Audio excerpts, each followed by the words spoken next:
आप देख रहे हैं इंडार्क राजकुमार के साथ। इंडार्क की आज की कहानी में आगे बढ़ने से पहले अगर आपने इस कहानी के पहले 2 भाग नहीं देखे हैं तो देख लें, लिंक नीचे डिस्क्रिप्शन बॉक्स में दिए गए हैं। तो चलिए बढ़ते हैं इस कहानी के अंतिम भाग की ओर। वहां अचानक पहुंचे लोगों के चलते उस शैतान ने मीर को छोड़ दिया और वो सभी लोग मारो मारो चिल्लाते हुए उस शैतान की तरफ दौड़े और मैं वहीं पर सड़क पर बेसुध सा पड़ा रहा। फिर कुछ देर बाद वो लोग वापस लौटे और मेरे को अस्पताल ले गए, जहां मैं लगभग 7 से 9 दिनों तक भर्ती रहा।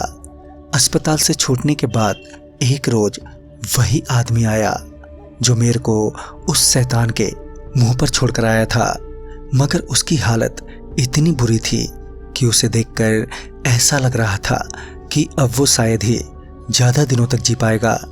मैं इससे पहले उससे कुछ कहता कि वो एकदम से फूट पड़ा और रोते हुए बोला, मुझे माफ करना, मैंने अपनी मुसीबत तुम्हारे सर मरने की कोशिश की।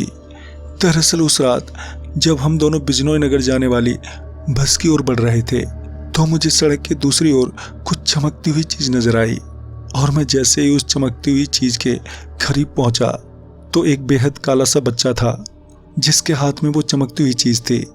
मुझे ऐसा लगा कि वो चीज जरूर बहुत कीमती होगी, जिस वजह से मैंने उस चीज को उस बच्चे के हाथों से छीनने की कोशिश की और छीना छानी में उस बच्चे को चोट लग गई और वो वहां से रोता हुआ चला गया। और मैं भी उस चमकती हुई चीज को लेकर जैसे ही सड़क की तरफ पलटा, एक भयानक शैतान मेरे सामने आ खड़ा हुआ और उस शैतान को देखकर मेरी तो हालत ही खराब हो गई। उसने मुझे अपने लंबे लंबे नाखूनों से नोचना शुरू कर दिया।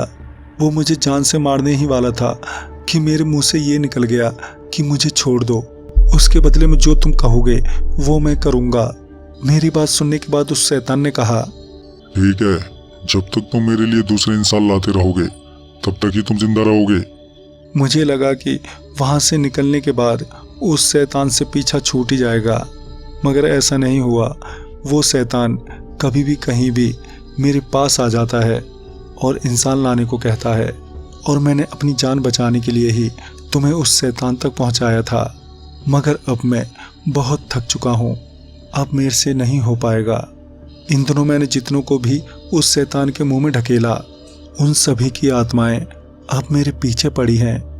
इतना बोलकर वो आदमी वहां से चला गया और फिर कभी वो मुझे नजर नहीं आया।